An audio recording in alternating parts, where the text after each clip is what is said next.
socialists in one place because you never know when there's going to be a flood or an earthquake. And well, you know what that's like. You live here.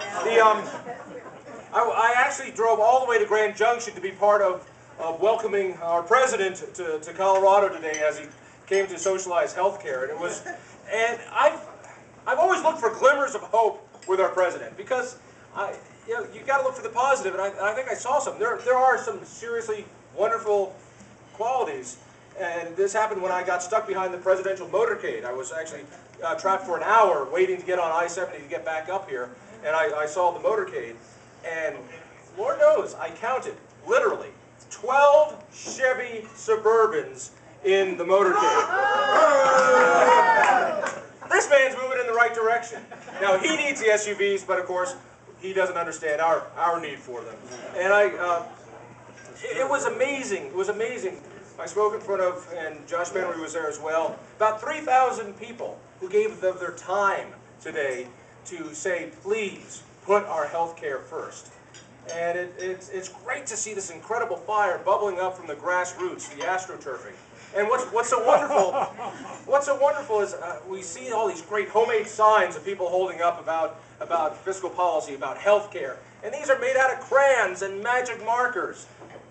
Over on the side are the people from MoveOn.org and from Progress Now, the pay-for organizations with slick, laminated signs with a union bug on them and their t-shirts that match. And somehow we're the ones who are astroturfing. I've never quite figured this one out. You remember at least in Boulder was very popular when W was president, this wonderful bumper sticker. It had W with a slash through it, and it said, "He's not my president," was the line. Well, we at the Independence Institute have decided that he's not my doctor. John, would you hold that up? And I have an update out here. Yay! Pass it around, have some fun. John, could we get a shot of that? Are you holding that? It is amazing. I want to bring this home to Colorado. Colorado, just 8 years ago, had 2 Republican senators, 5 Republican representatives. Our governor was a Republican, our state house, our state senate were all Republicans. In 8 short years, what has happened in 6 short seasons, 3 short political seasons, it's flipped completely around. A lot of it has to do, as Scott Gessler can explain in great detail, how the left has organized to take politics out of the Democratic Party and buy it, thanks to Tim Gill, Pat Stryker, Rutt Bridges, Jared Polis, and George Soros. They have put together an amazing machine, and I think we're finally understanding that. But I want to talk a little bit about the other side of the ledger.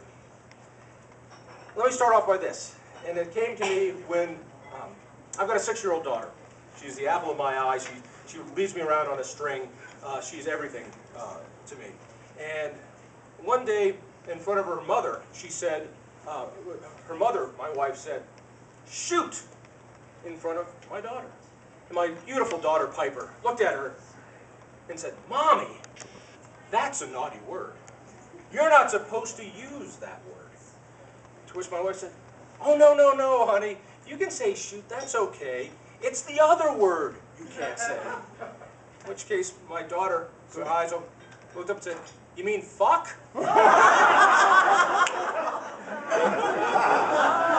And it was at that point that I realized words have meaning. So, let's drive this home to what we have. We had a president once who wagged his finger into the camera and said, "I am not a crook." He was lying.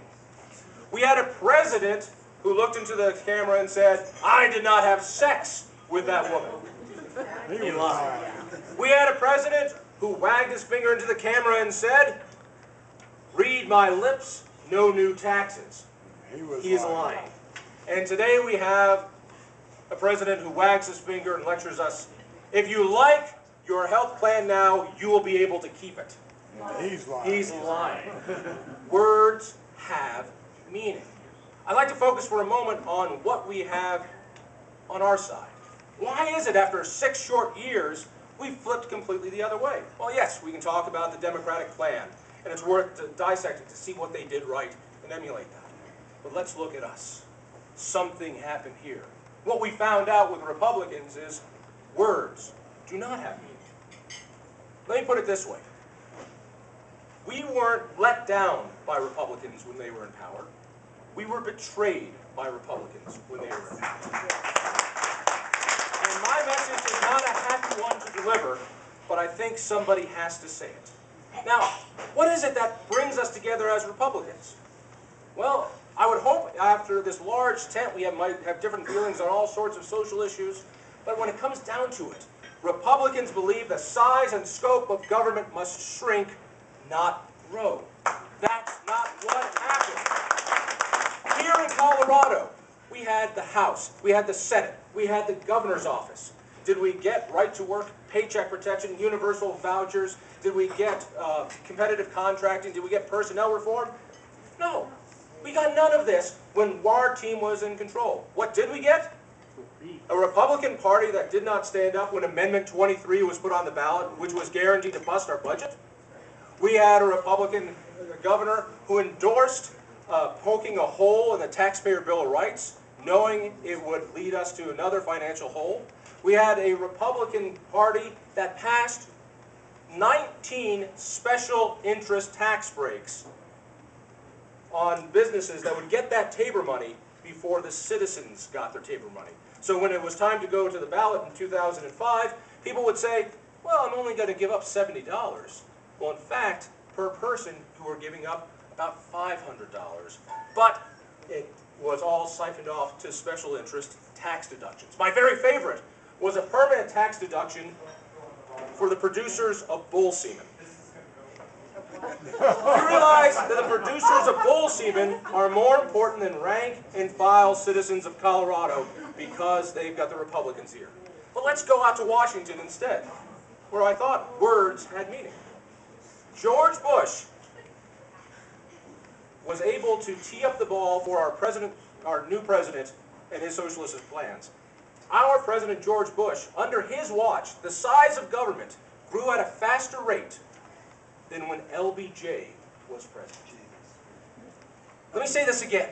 Outside of military spending even, government grew at a faster rate than the Great Society days of Lyndon Baines Johnson. Now, how is it during election time when those of us who work on the Republican side need those foot soldiers? We don't have union workers, we don't have contractors, we don't have the teachers, we don't have the guys making money from government working for us because they have to. No, we rely on the grassroots. People like everyone in this room to stuff envelopes and make phone calls and wave signs and sign petitions. If they feel that their party is not true to them, why would they come out? And I think we saw that in 2008. Let's look at this. This is a beautiful little light bulb. Now, I used to be in lighting, so pardon me for waxing about this. There is a filament in there called a incandescent lamp. When Thomas Edison wanted to build this light, he tried, get this, 10,000 different filaments to find one that worked. All through this way, people would harangue him. Why would he keep doing it? You failed 10,000 times, Mr. Edison. What are you trying to prove? His retort, I haven't failed even once. I have successfully eliminated 10,000 things that do not work. And because of this, we have the incandescent light bulb. The incandescent light bulb, which has brought light to the world. I mean, not just America, the world. And for night owls like me, allows me to exist. This is an amazing thing, to see a woman on your dating in the golden glow of an amber light bulb. Well, thanks to George W. Bush, in 2 years, that very light bulb will be contraband. The American invention of the incandescent bulb, because he signed an energy bill that makes it illegal. An energy bill that also brings up the CAFE standards on our cars to 35 miles a gallon. In 1977, when Jimmy Carter brought it up to 25 miles a gallon, from that period to 2000, our own government estimates that 50,000 people have died in accidents that otherwise would have lived if those cars were good old-fashioned heavier